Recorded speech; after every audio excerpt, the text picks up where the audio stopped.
Saya izin share screen. Firman Tuhan pada malam hari ini judulnya adalah Our Response to God's Goodness. Nah, ada sapaannya dalam bahasa Belanda ya. Saya nggak berani mengucapkan, takutnya salah nanti. Tapi saudara boleh baca sendiri ini. Artinya kurang lebih ya, kiranya damai sejahtera Tuhan bersama dengan kita. Selamat malam, kiranya damai sejahtera Tuhan bersama dengan kita. Ayat intinya adalah Mazmur 34 ayat 9. Kecaplah dan lihatlah betapa baiknya Tuhan itu. Berbahagialah orang-orang yang berlindung kepadanya. Apakah share screen saya sudah terlihat ya? Sudah, Oke, ya. terima kasih. Terima kasih untuk lagu pujian tadi dari Priestley Pungus, Heaven Came Down and Glory Fill My Soul. Biarlah kemuliaan Tuhan akan selalu hadir dalam kehidupan kita, dalam hati kita, dalam jiwa kita. The Shekinah of God, kemuliaan Tuhan itu akan membuat kita, menyanggupkan kita merasakan segala kebaikan yang Tuhan selalu siapkan dalam kehidupan kita. Karena memang Allah itu baik. Ya. Allah itu kasih. Ketika kita bersuka cita, merasakan hubungan kita dengan Tuhan, kita akan melihat kebaikan Tuhan.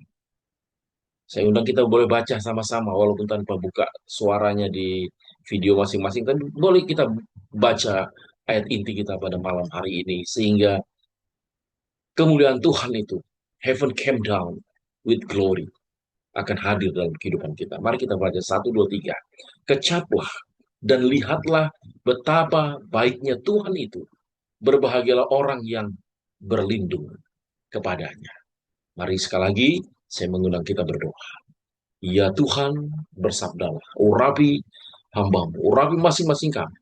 Tambahkan kuasa dan hikmat surga, sehingga kami akan merasakan, mengecap kebaikan Tuhan, dan kami boleh bagikan itu dalam kehidupan kami. Ampuni dosa kami Bapa. Kami sambut firman-Mu di atas satu nama yang indah, nama Yesus Kristus, ya Allah Tuhan dan Juru Selamat kami. Amin. Bapak Ibu, umat-umat Tuhan yang diberkati oleh Tuhan. Hidup tidak selalu mudah. Ada saat di mana hati lelah, doa terasa berat, dan jalan kehidupan dipenuhi dengan persoalan. Namun di tengah segala pergumulan itu, Tuhan memberikan sebuah undangan yang indah melalui Mazmur 34, supaya kita mengecap, melihat betapa baiknya Tuhan itu. Sehingga kita dikatakan akan berbahagia ketika kita berlindung kepada Tuhan. Ayat yang sama dalam Matius 11 ayat 28. Marilah kamu, hai kamu yang letih lesu dan berbeban berat, aku akan memberikan kelegaan kepadamu. Malam hari ini, dini hari ini, kita datang memenuhi undangan Tuhan melalui pakando, melalui ibadah dalam Rabu malam permintaan doa. Dan kita percaya, sekalipun mungkin keadaan sulit, keadaan tertekan, kita akan menikmati kebaikan Tuhan. Daud ketika menuliskan ayat ini, ia berada dalam keadaan sulit dan tertekan. Tapi anehnya di tengah kesusahan, Daud tetap memuji Tuhan. Ia tidak fokus pada masalahnya, melainkan dia fokus selalu kepada kebesaran Tuhan. Mazmur 34 mengajarkan kepada kita bahwa orang yang takut akan Tuhan never live alone. Tidak pernah ditinggalkannya. Kita akan baca nanti berulang-ulang dalam Mazmur 34 ini. Orang yang takut akan Tuhan tidak pernah dihilangkan. Ada beberapa poin yang kita akan pelajari pada malam hari ini. Yang pertama, memuji Tuhanlah di dalam segala keadaan. Mazmur 34 ayat 2. Aku hendak memuji Tuhan pada segala waktu. Puji-pujian kepada yang tetap di dalam mulutku. Daud tidak katakan aku hendak memuji Tuhan pada waktu senang saja atau pada waktu susah. Tapi Daud memuji Tuhan pada segala waktu. Baik senang atau susah, Daud selalu memuji Tuhan. Seperti lirik lagu Sion yang katakan, baik senang atau susah, apapun pengalamanku, apapun pengalamanku, aku hendak apa? Memuji Tuhan. Tiap jam kita memerlukan Tuhan dan kita akan memuji Tuhan di segala waktu. Kadangkala kita mudah memuji saat berkat datang, tapi sulit untuk bersyukur saat air mata mengalir. Rasa tulisan aku mau belajar untuk selalu bersyukur kepada Tuhan. Semua hal dalam hidupku adalah berkat Tuhan. Thank you, Lord. Terima kasih, Tuhan Yesus. Kita perlu belajar dari burung ketika dia tetap bernyanyi walaupun langit mendung. Karena dia percaya matahari tetap ada di balik awan. Say thank you, Lord. Bersukacitalah senantiasa di dalam Tuhan. Firman Tuhan katakan dalam Filipi 4 ayat 4. Bersukacitalah senantiasa di dalam Tuhan. Sekali lagi kita katakan, bersukacitalah. Dalam 1 Tesalonika 5 ayat 18. Mengucap syukurlah di dalam segala. Kita sering membaca ayat ini, tapi apakah kita sudah mempraktekkan ayat ini dalam kehidupan kita? Kadang-kala terasa sulit, tapi ingat percaya segala perkara dapat kutanggung dalam Yesus yang memberikan kekuatan kepadaku sehingga kita akan disanggupkan untuk apa? Bersukacita dan mengucap syukur. Nyanyi Ellen G. White dalam buku Ministry of Healing halaman 254. The song of praise is a weapon that we can always use against discouragement. Nyanyian pujian adalah senjata yang selalu dapat kita gunakan melawan rasa putus asa dan kecil hati. Ketika kita merasa putus asa menghadapi situasi dunia ini, menyanyilah, memuji Tuhan, sehingga kita akan merasakan kuasa Tuhan yang luar biasa. Poin kedua, Tuhan mendengar seruan orang benar. Mazmur 34 ayat 5, aku telah mencari Tuhan, lalu dia menjawab aku. Kadang-kala kita suka bermohon kepada sahabat-sahabat kita. Kita mencari dia, tapi mereka tidak menjawab. Tuhan mungkin tidak selalu menjawab sesuai keinginan kita, tapi dia selalu menjawab sesuai kebutuhan kita. Filipi 4 ayat 19, Allahku, Allahku, akan memenuhi segala keperluan kebutuhan hidupmu menurut kekayaan dan kemuliaan di dalam Kristus Yesus. Yeremia 33 ayat 3, berserulah kepadaku, maka aku akan menjawab engkau. Mazmur 50 ayat 15, berserulah kepadaku pada waktu kesesakan. Yang ketiga, takut akan Tuhan akan membawa pemeliharaan Tuhan. Mazmur 34 ayat 9, takutlah akan Tuhan, hai orang-orangnya yang kudus, sebab tiada berkekurangan orang-orang yang takut akan Tuhan. Saudaraku yang diberkati oleh Tuhan, takut akan Tuhan bukan berarti kita takut dihukum, melainkan kita hormat, taat, dan hidup dekat dengan Tuhan. Inilah arti teologianya, takut akan Tuhan. Seringkali dunia mengajarkan kita untuk mencari keamanan dalam uang, jabatan, atau manusia. Tapi firman Tuhan malam hari ini berkata bahwa pemeliharaan sejati datang dari Tuhan Yesus. Ya. Saudara pernah dengar satu lagu kesukaan yang saya suka nyanyikan ini? Kalau ku cari damai, hanya ku dapat dalam Yesus. Ya. Kalau ku cari damai, hanya ku dapat dalam Yesus. Kalau ku cari kedamaian, hanya ku dapat di dalam siapa? Di dalam Yesus. Tak seorang pun dapat menolong. Tak seorang pun dapat menolong. Hanya Yesus. Sahabatku. Firman Tuhan itu adalah Yesus. Pada mulanya ialah firman. Firman itu bersama-sama dengan Allah. Firman itu adalah Allah. Dan firman itu telah menjadi manusia dalam rupa putra tunggal Allah yang penuh kasih karunia. Ini baru kita dapatkan dalam Yohanes 1 ya. Memberikan gambaran bahwa ketika kita mendengarkan firman Tuhan, membaca firman Tuhan, kita sedang bersama-sama dengan Allah. Dan segala sesuatu dijadikan oleh firman. Hari ini apa pergumulan yang mungkin belum terjadi? Sukai, kasih, cintai firman Tuhan. Sehingga firman Tuhan akan menjadikan segala sesuatu terjadi. Cara dahulu kerajaan Allah dan kebenarannya. Matius 6 ayat 33. Maka yang lainnya Tuhan akan tambah. Amsal 1 ayat 7, takut akan Tuhan. Al permulaan pengetahuan. Jadi arti takut akan Tuhan tadi adalah beribadah kepada Tuhan, menghormati Tuhan, taat patuh kepada Tuhan, dan menjadikan Tuhan sebagai sumber segala kehidupan kita. Hidup ini ibaratnya pohon. Ada banyak masalah dalam kehidupan kita. Masalah keuangan, tekanan pekerjaan, kekecewaan, penolakan, sakit. Namun Mazmur 1 ayat 3 katakan, aku tetap kuat karena akarku ada di dalam apa? Di dalam Tuhan. Ya. Kita bisa melihat akarnya sangat kuat nih, sangat kencang, tertanam.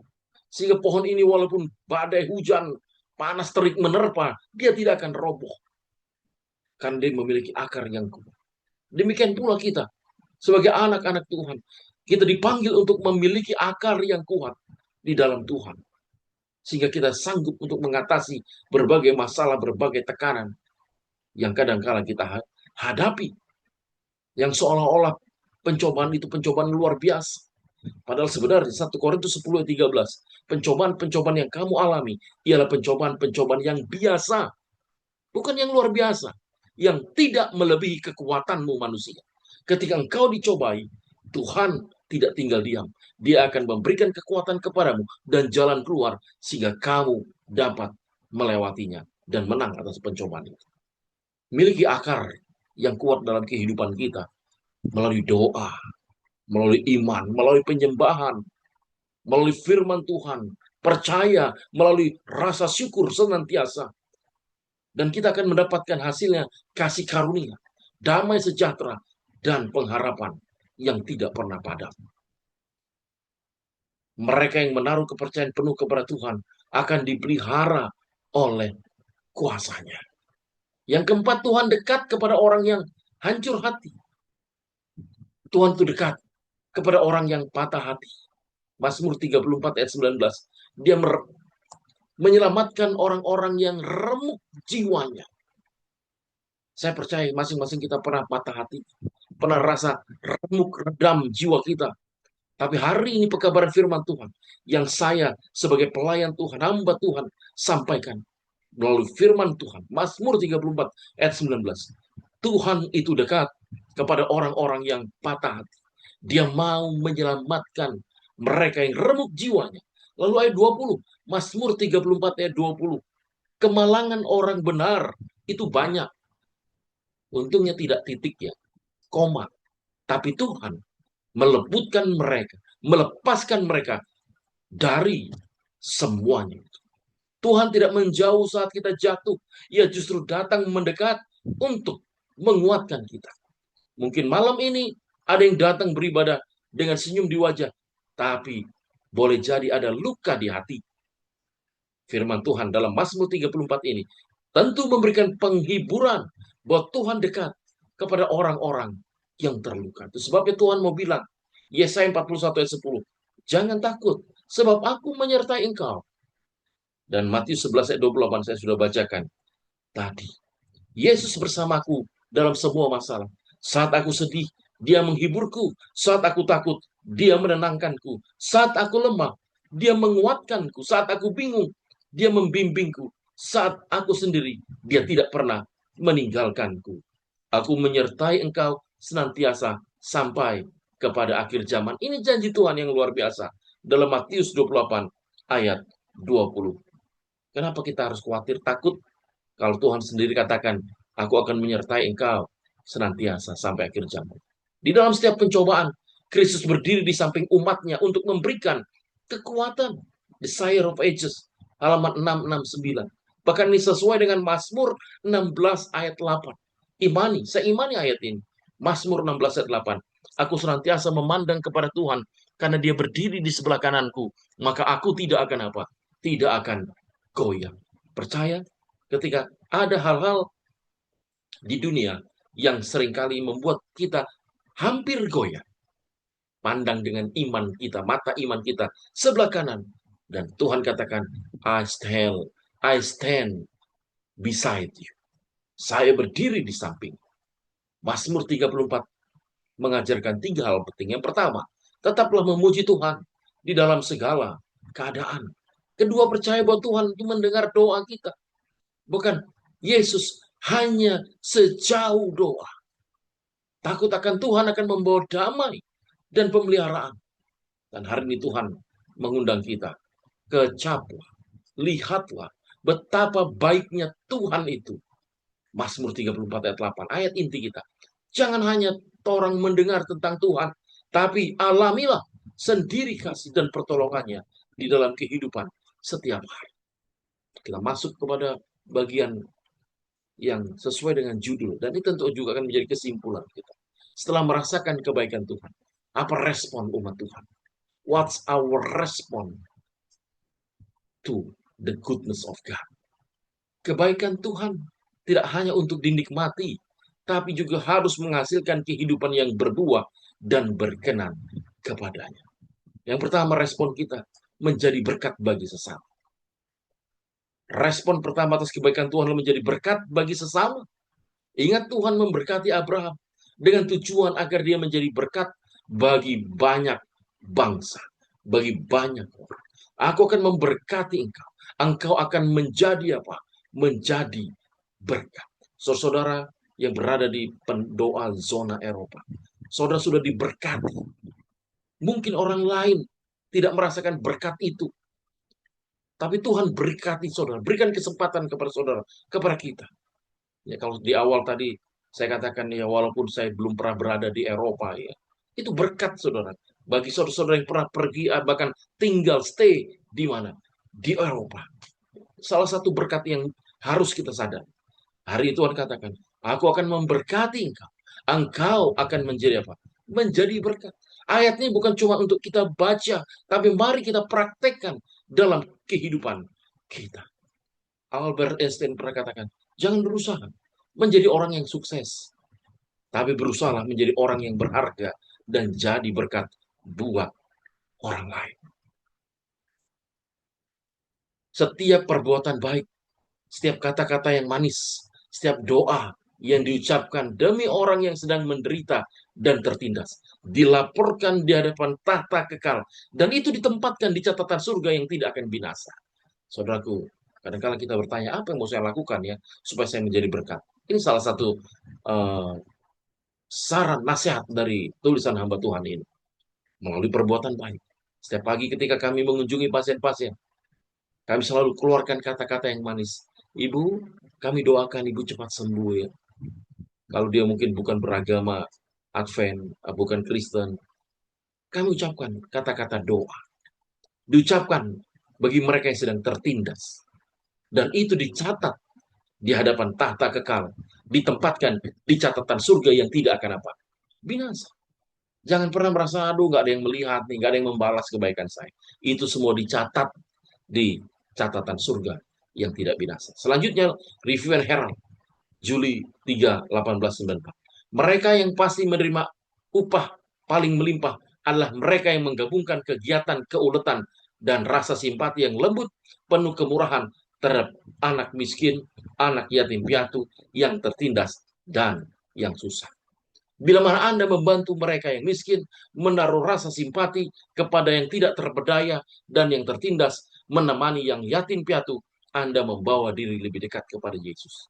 Ya, saya mengucap syukur ya, beberapa waktu yang lalu ada pasien kami yang baru berusia 8 bulan ya, tapi ibunya sudah meninggal. Dan ini anak bungsu, anak nomor 5. Beda-beda mereka hanya 1 tahun, 2 tahun. Kakak nomor satunya kelas 2 SMP, ya, keluarga purba. Mereka memiliki banyak pergumulan. Dan saya sampaikan ke beberapa saudara-saudara, terima kasih untuk bantuan dari sahabat-sahabat saudara-saudaraku eh, pendoa Eropa ini. Kami sudah salurkan itu dan terus doakan supaya keluarga ini pun akan terus menikmati kebaikan Tuhan melalui pelayanan umat-umat Tuhan dimanapun kita berada, dan akhirnya mereka pun juga boleh dimenangkan menjadi apa? Pengikut Yesus. Dan hari ini Tuhan katakan, ketika engkau membantu mereka yang miskin, menaruh rasa simpati kepada yang terperdaya dan yang tertindas, menemani yang yatim piatu, Anda membawa diri lebih dekat kepada siapa? Kepada Yesus, sumber berkat itu. Amsal 19 ayat 17. Barang siapa menunjukkan belas kasihan kepada mereka yang lemah, mereka sedang memiutani Tuhan. Ketika kita menunjukkan belas kasih kita, pertolongan kita kepada mereka yang lemah, miskin, buta, dan teraniaya, kita sedang membuat Tuhan punya hutang sama kita. Poin yang kedua, respon yang kedua, setialah memelihara dan menguduskan hari apa? Hari Sabat. Karena Tuhan begitu baik. Kebaikan Tuhan sebagai pencipta, penebus mengundang kita untuk menghormati hari Sabatnya yang telah dikuduskan. Ingatlah dan kuduskan hari Sabat. Keluaran 20 ayat 8. Ellen White mengatakan dalam buku The Great Controversy halaman 605. Sabat akan menjadi ujian besar kesetiaan kita. Sabat adalah tanda kasih ujian setia untuk mendapatkan berkat kekal. Mari kita setia memelihara dan menguduskan hari Sabat sebagai ungkapan kasih dan kesetiaan kita kepada Tuhan. Tindakan dan perkataan harus kita jaga pada hari Sabat. Dalam buku manuskrip rilis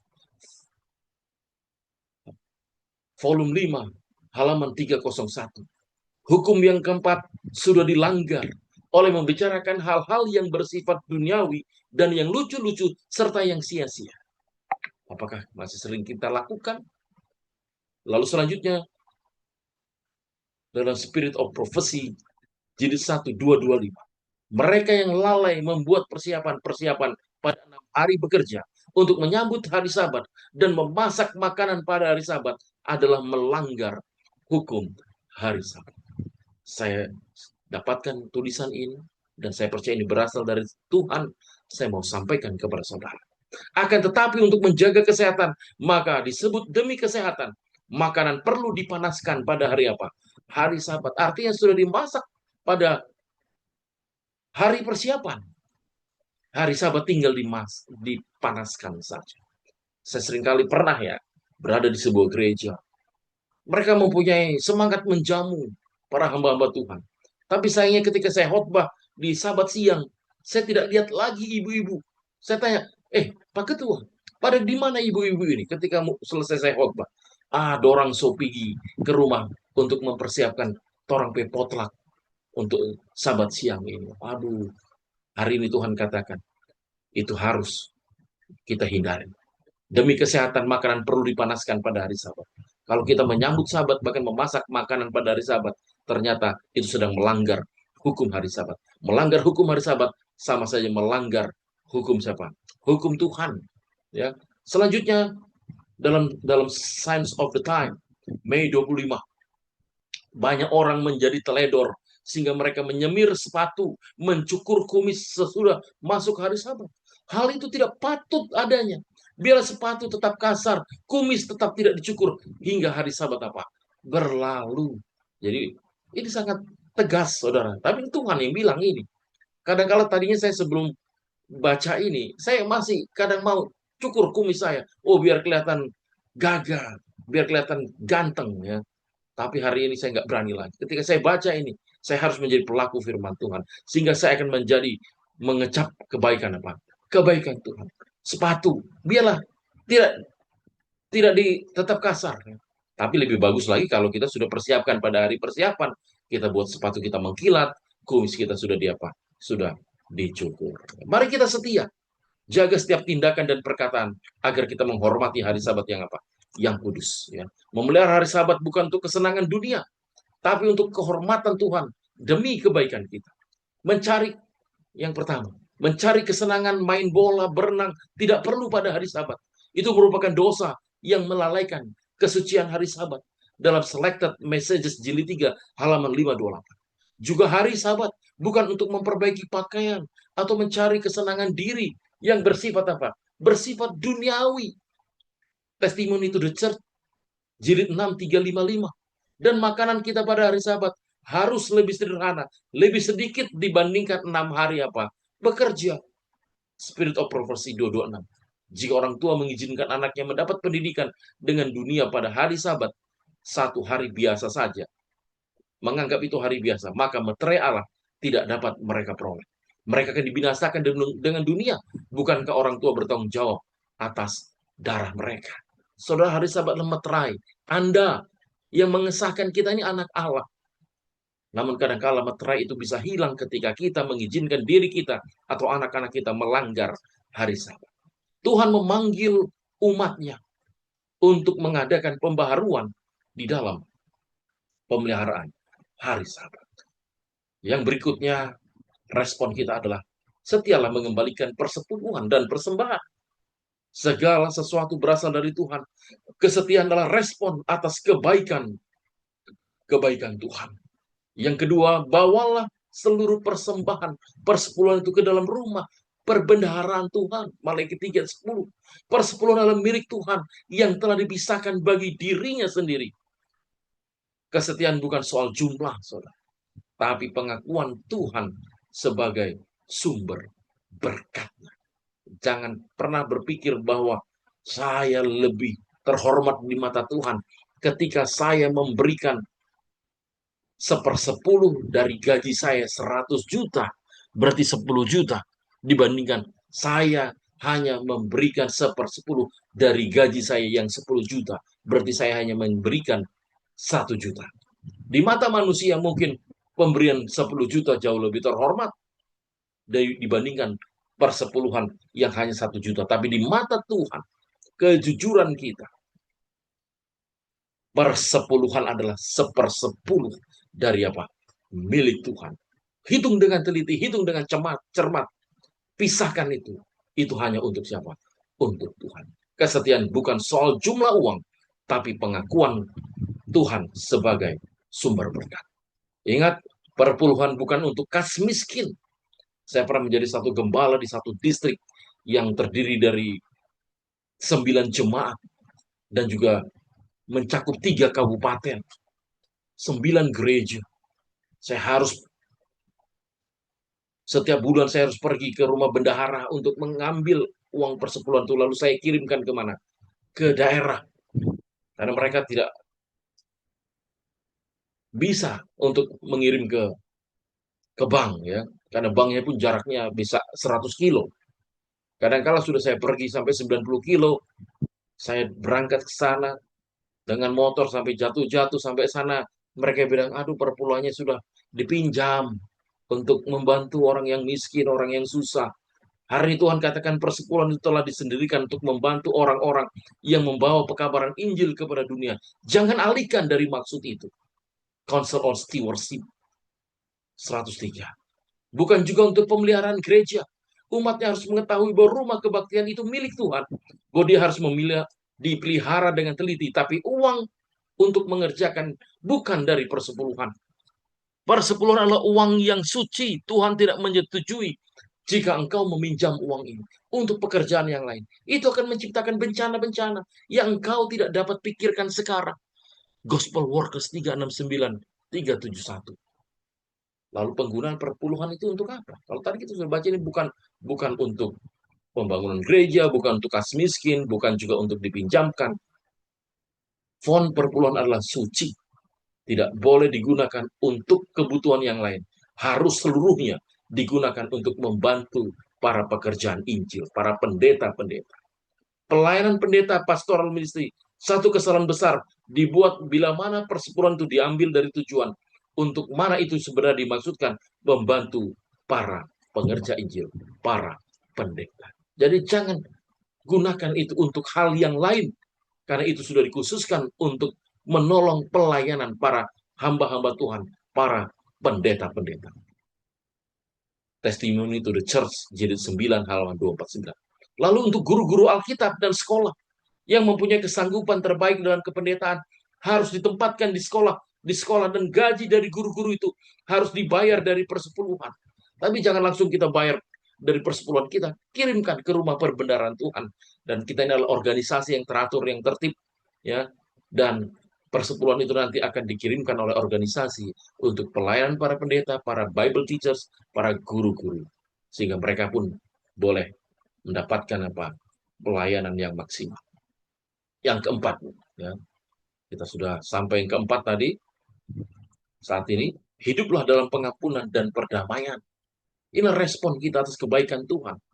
Kita telah menerima pengampunan yang besar dari Tuhan. Karena itu kita dipanggil untuk mengampuni sesama. Hendaklah kamu ramah seorang terhadap yang lain, penuh kasih mesra dan saling mengampuni. Efesus 4 ayat 32. Seringkali kami mendapatkan panggilan telepon, bahkan juga konseling. Ketika keluarga-keluarga yang sedang bertikai, konflik, masing-masing membenarkan diri, mengatakan saya benar, istri saya sudah keterlaluan, wajar dong kalau saya tinggalkan dia. Saya tidak bisa mengatakan banyak hal, kecuali saya bagikan ayat ini. Efesus 4 ayat 32.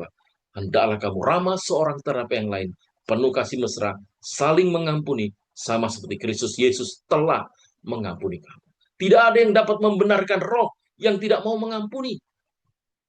Christ Object Lesson halaman 247. Kebaikan Tuhan yang kita terima harus terpancar dalam hubungan yang damai dengan keluarga, sesama jemaat, dan dengan semua orang. Hiduplah dalam perdamaian dengan semua orang. Jika itu tergantung kepadamu, hiduplah dalam perdamaian dengan semua orang. Yang kelima, hidup dalam kekudusan. Saudaraku yang diberkati Tuhan, kasih karunia bukanlah alasan untuk hidup sembarangan, tapi panggilan untuk hidup kudus. Hendaklah kamu kudus dalam seluruh hidupmu. 1 Petrus 1:15. Ellen G. juga menuliskan dalam buku The Acts of the Apostles halaman 51, kekudusan adalah penyerahan sepenuhnya kepada kehendak Allah. Umat Tuhan, kita dipanggil untuk menjaga pikiran, menjaga perkataan, pergaulan, dan gaya hidup, supaya kita mencerminkan karakter Yesus. Yang keenam, bijaksana menggunakan gadget dan teknologi. Kita hidup di zaman teknologi yang sangat maju. Teknologi adalah berkat bila digunakan dengan benar, tapi dapat menjadi bahaya bila itu menguasai hidup kita. Segala sesuatu halal bagiku, tapi aku tidak membiarkan diriku diperhamba oleh sesuatu apapun. 1 Korintus 6 ayat 12. Timothy Keller mengingatkan, apapun yang menguasai hati dan waktu kita, hati-hati, itu akan menjadi berhala modern. Mari kita selidiki hidup kita masing-masing. Jangan selidiki orang lain. Selidiki apakah berapa banyak waktu saya untuk gadget saya. 1 jam, 2 jam, 3 jam ya. Kita bisa lihat di setting handphone kita ini. Kita bisa lihat ada berapa jam kita menggunakan apa? Menggunakan handphone kita. Jangan sampai kita memiliki waktu berjam-jam untuk media sosial, tapi hanya beberapa menit untuk membaca Alkitab dan berdoa.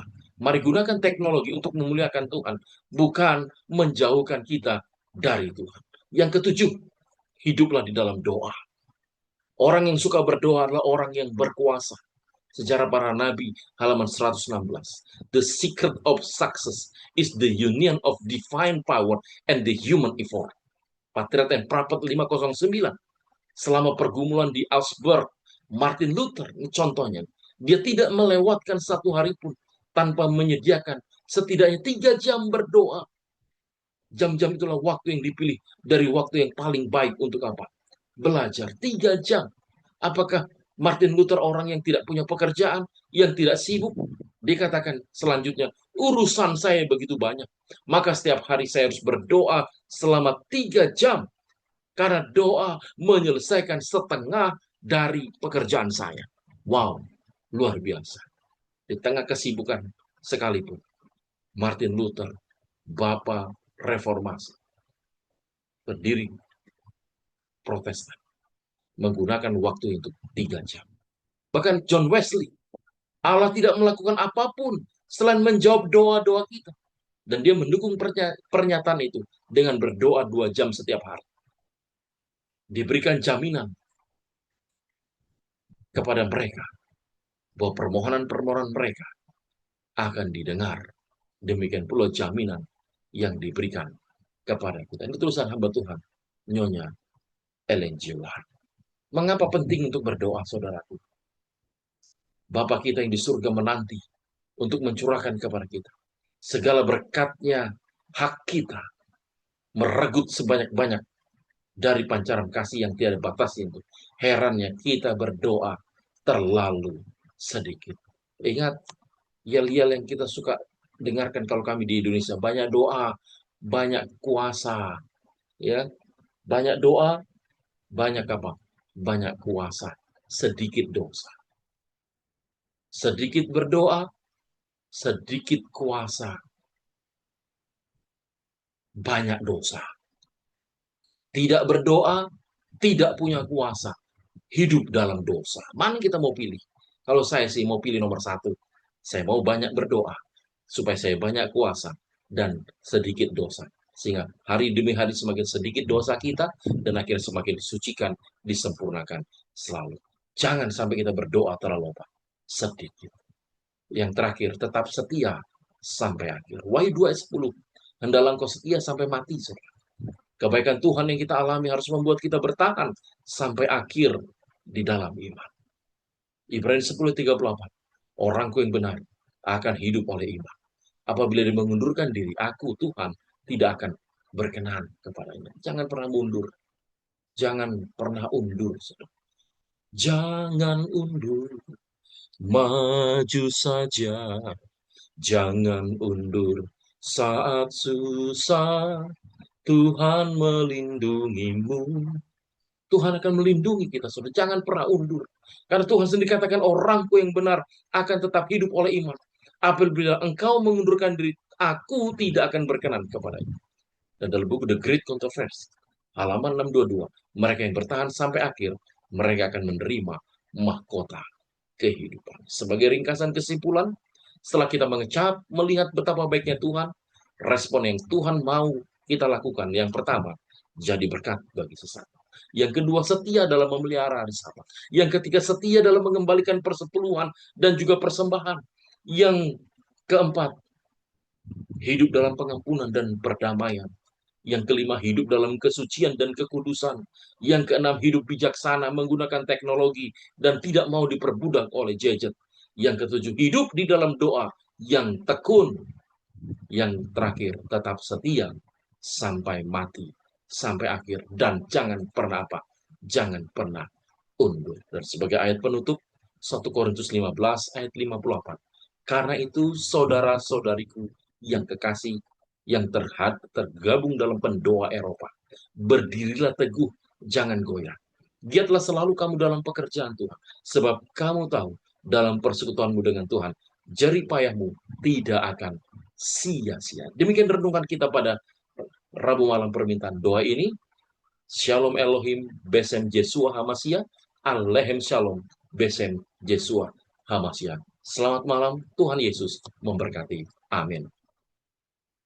Mari kita berdoa.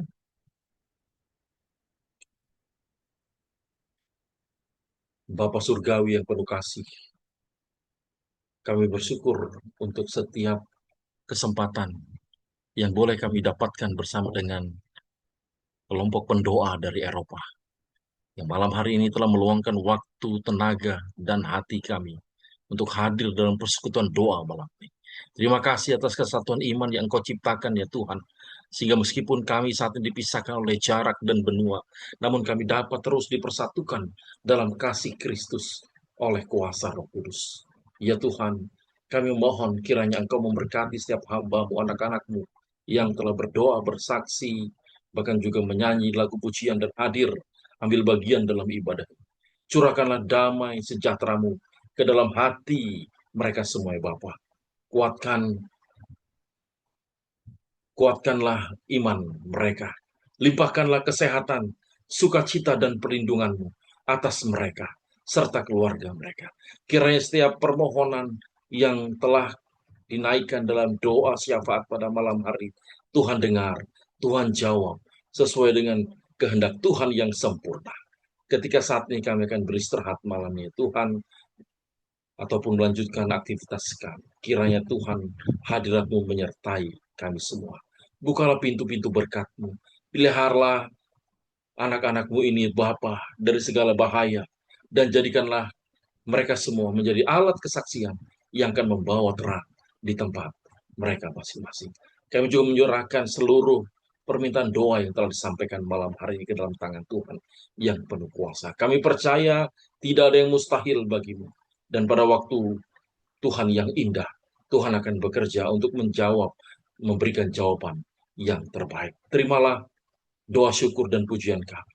Kiranya kasih karunia Tuhan Yesus Kristus, kasih Allah Bapa, dan persekutuan Roh Kudus akan menyertai kita semua sekarang ini sampai selama-lamanya. Mari kita akhiri doa ini dengan bersama mengucapkan doa Bapa kami. Bapa kami yang di surga, dikuduskanlah namamu, datanglah kerajaanmu, jadilah kehendakmu di bumi seperti di surga. Berilah kami pada hari ini makanan kami yang secukupnya, dan ampuni kami akan kesalahan kami, seperti kami juga mengampuni orang yang bersalah kepada kami. Janganlah membawa kami ke dalam pencobaan, tapi lepaskan kami dari perang jahat, karena Engkaulah yang punya kerajaan dan kuasa dan kemuliaan sampai selama-lamanya. Amin.